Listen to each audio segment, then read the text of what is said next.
Votre agence se développe, mais tout semble prendre de plus en plus de temps. Les tâches s'accumulent, la coordination entre les équipes est difficile et atteindre vos objectifs devient de plus en plus complexe. Que vous soyez dans le marketing, dans l'immobilier ou le design, ce manque d'infrastructure et d'automatisation freine énormément votre croissance et épuise toutes vos ressources. Aujourd'hui, je vais vous montrer comment organiser votre agence en 3 étapes fondamentales: l'acquisition, la livraison et la rétention, avec des processus donc précis pour des tâches dans votre agence et surtout automatisées ou semi-automatisées pour maximiser le rendement. Ce que je vous présente ici sont des systèmes à copier-coller pour coordonner et donc automatiser votre business et vous libérer du temps pour ce qui compte vraiment, c'est-à-dire attirer des clients, les servir rapidement et surtout faire en sorte qu'ils restent dans votre agence. Donc déjà, commençons par l'acquisition. Donc l'acquisition, le premier système ici, c'est la publicité itérative. Alors qu'est-ce que c'est que ça? D'abord, il faut tester différentes offres. Dites-vous qu'en fait, la publicité, c'est un amplificateur. À partir du moment où vous faites de la publicité, il faut que déjà votre offre de base soit correcte.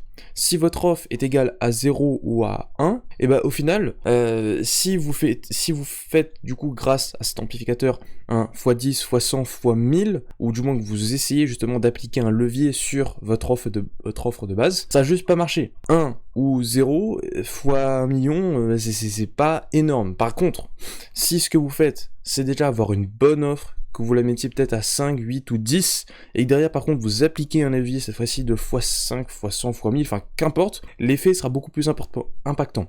Donc d'abord, travaillez votre offre, la tester en publicité, ensuite tester des nouvelles propositions de valeur, c'est-à-dire en fait un moyen de tourner cette offre-là, d'avoir un angle marketing là-dessus, ensuite de tester les créatives, donc avoir des carousels ou des vidéos qui sont justement en lien avec ces angles-là et qui les appliquent avec différentes variantes justement pour tester au fur et à mesure laquelle fonctionne le mieux tout simplement. Après, donc ça c'est pour la partie vraiment visible de l'iceberg. Maintenant, quelque chose d'un petit peu plus caché, c'est les formulaires. Les formulaires Facebook, par exemple, ça peut être le formulaire en lui-même, si vous en aviez pas auparavant, si peut-être vous faisiez ça par message ou autre, déjà en ajouter un.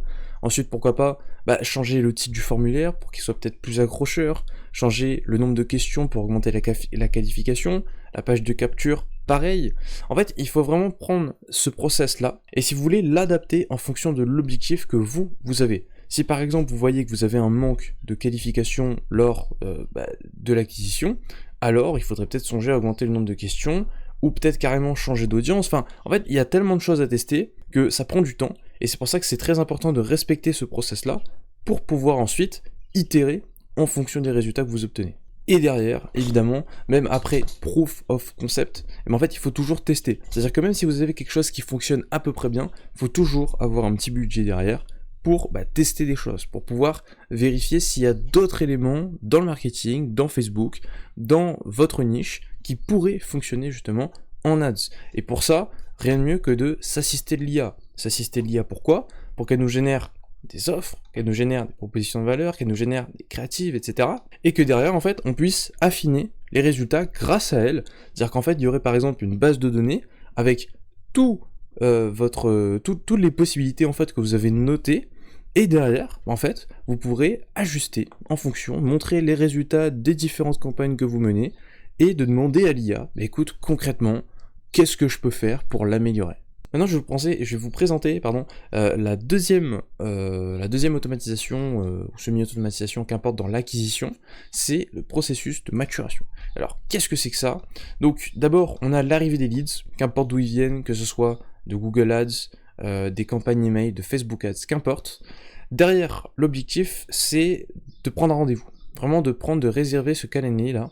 Et donc comment on fait? Et d'abord on envoie un mail, voilà, premier mail, bonjour, on a vu que vous avez réservé, ou du moins que que vous avez donc téléchargé un truc, en tout cas que vous êtes venu dans notre CRM.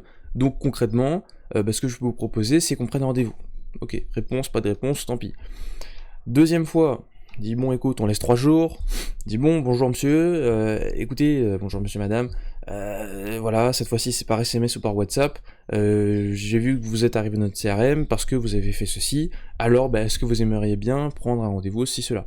Ensuite, si toujours pas, au bout de 3 jours, une notification à un commercial, ou bien même vous, et derrière, vous faites l'appel, dites oui, bonjour monsieur, patati patata, évidemment si elle répond, et répétez ce process-là 3 fois, et si au bout des 3 fois, il n'a toujours pas réservé, vous le supprimez, c'est juste qu'il n'est pas qualifié, que les coordonnées sont pas bonnes, ou autre, en tout cas, voilà, l'objectif c'est de ne pas avoir justement ce cas-là, c'est rare, en tout cas ça dépend, mais derrière, en tout cas, le goal c'est que, effectivement, cette personne puisse réserver.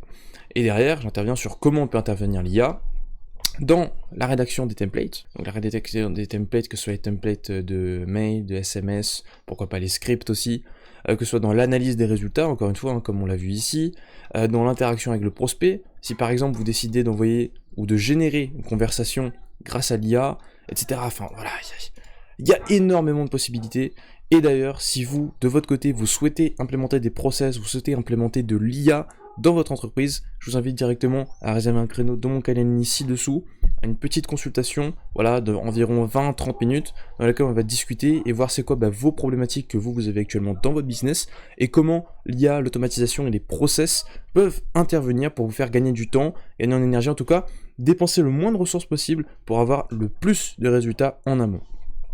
On passe au système suivant, donc c'est un appel de vente semi-automatisé. Qu'est-ce que c'est ?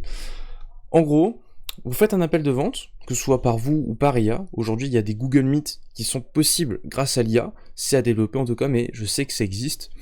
Derrière, en fait, vous enregistrez l'appel, que ce soit... évidemment, le mieux, c'est d'avoir quand même son consentement.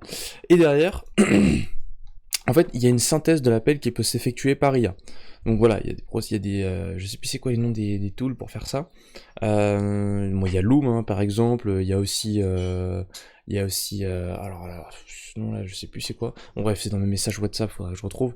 Mais dans le concret, en fait, vous pouvez aujourd'hui générer une synthèse grâce à ChatGPT automatiquement, ou bien via des automatisations Make ou autre. Et derrière, en fait, de pouvoir effectuer plusieurs choses. C'est-à-dire que d'accord, on va générer la synthèse, mais à partir de cette synthèse, on va personnaliser la prestation.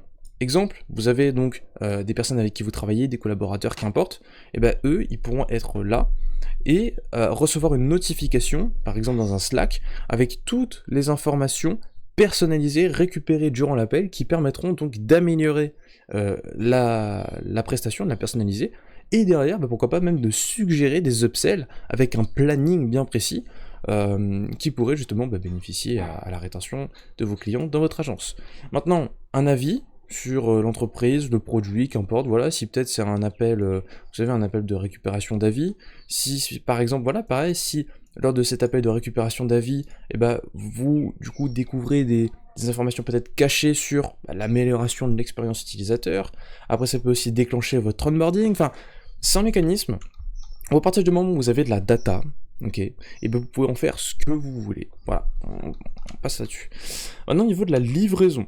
Alors, pour l'organisation générale, en tout cas pour les clients que j'ai, et même pour moi d'ailleurs, c'est les principaux les outils que j'utilise, et c'est d'ailleurs eux qui permettent de résoudre 80, voire même 90% des problématiques que vous rencontrez dans n'importe quel business. Donc, Notion, pour les SOPs, pour la vision, la stratégie, les process, les notes, qu'importe, en tout cas, dès que vous avez quelque chose de textuel à mettre, vous le notez dans Notion. Ensuite, pour les bases de données, Airtable, c'est très très bien. Il y a Google Sheet, il y a plein de trucs, mais je trouve que Airtable, c'est le mieux. Pourquoi pas Notion, pourquoi pas Google Sheet? Notion, ça rame quand il y a trop de data. Google Sheet, c'est limitant, et c'est chiant pour les webbooks. Voilà, globalement. Donc, Airtable, c'est génial. Ensuite, du coup, pour automatisation et workflow, Make, Zapier, c'est nul. N'utilisez pas Zapier. Parce que, sans trop rentrer dans les détails, en fait, Zapier, c'est trop limitant, il n'y a pas de routeur, il n'y a rien, donc, non. Ensuite, l'IA, ChatGPT, tout le monde dire oui, mais Claude c'est mieux, ceci, cela. ChatGPT, il va casser tout le monde, autant être avancé là-dedans. Et derrière, Python, voilà, si vous avez besoin de faire du scrapping, si vous avez besoin de faire peut-être des applications, appeler des API spécifiques, récupérer des JSON, qu'importe. Voilà, Python, certes c'est plus compliqué, mais par contre il y a beaucoup moins de freins que si vous étiez avec un simple Make et ChatGPT, quoi. Bref, et donc ça par exemple c'est le tool que j'ai. Donc c'est le logiciel global sur Airtable, donc multimodal V2, avec voilà, phase de contact, attendez, je peux vous montrer rapidement. Hop, non c'est pas Make. Voilà, donc on est là, tac, interface, je vais pas vous montrer ma data non plus, hein. Mais bon, voilà à quoi ça ressemble, donc c'est-à-dire on a la phase de contact, avec justement bah, tous les prospects là qui auraient à contacter. Bon, évidemment ici il y avait quelques... Ok, bon, c'est une ancienne base de données. Après, ici il y a les tâches, au niveau des rendez-vous, des datas, etc. Enfin, bon, il y a vraiment pas mal de choses. Peut-être que j'en ferai une vidéo dédiée aussi d'ici peu. Et derrière, on a les notifications. Donc les notifications, c'est quoi? Ça peut être des notifications lorsqu'il y a un nouveau lead, lorsque il y a justement un prestataire ou un employé qui doit être prévenu d'une nouvelle prestation, lorsqu'il y a une erreur dans un process, lorsqu'il y a un ticket client, c'est-à-dire qu'un client est venu vers vous, il a dit oui mais attends, mais en fait je comprends pas, il y a un bug dans le truc, bref. Donc dès que vous vous faites interpeller en fait globalement. Et pour ça, bah, dans Make, il y a un petit onglet Apple, enfin un petit module Apple que du coup vous pouvez envoyer une notification push directement. Bon, pour ça par contre il faut être lié au Make, ce qui est peut-être pas hyper facile, ou bien notification Slack, ce qui est plus simple et efficace. Ensuite, au niveau de la rétention, donc on a le GPTs de suggestion d'upsell, hein, comme je vous l'ai expliqué donc juste ici, et derrière on a donc les rappels dans le CRM, voilà, je vais remettre ça un petit peu au milieu, donc que ce soit par exemple les 1 an de collaboration, que ce soit des suggestions du coup d'upsell ou de cross-sell qui ont été planifiées auparavant grâce au résumé d'appel, que ce soit la demande d'un avis, oui bonjour, excusez-moi, est-ce que vous pourriez voilà me donner un avis sur la prestation, sur l'entreprise, etc. Ou bien une demande de suggestion, on dit bon voilà on a vu telle personne sur votre LinkedIn avec qui vous étiez connecté, est-ce que ça vous intéresserait de discuter avec cette personne et donc de lui proposer de travailler avec nous parce que ceci, cela, vous êtes satisfait, etc. Et maintenant, on va cesser suspense. Comme j'ai dit tout à l'heure, allez dans la description et donc réservez votre appel de consulting offert dans lequel donc on va analyser ensemble votre agence, comprendre les problématiques, les besoins d'optimisation et derrière moi je m'occuperai donc de vous fournir une roadmap 100% personnalisée qui vous permettra donc déjà de comprendre l'objectif que vous souhaitez atteindre, de l'atteindre, de le clarifier, de le processiser et derrière vraiment d'avoir une ligne directrice, d'avoir un outil concret qui vous permet d'avancer de manière concrète chaque jour avec des tâches bien définies vers vos objectifs et qui par conséquent vous permettra derrière d'atteindre ce que vous voulez, que ce soit augmenter votre chiffre d'affaires, réduire les coûts, augmenter votre productivité, intégrer davantage d'IA, qu'importe. Je vous remercie d'avoir regardé la vidéo, c'était Hugo et on se dit à très bientôt.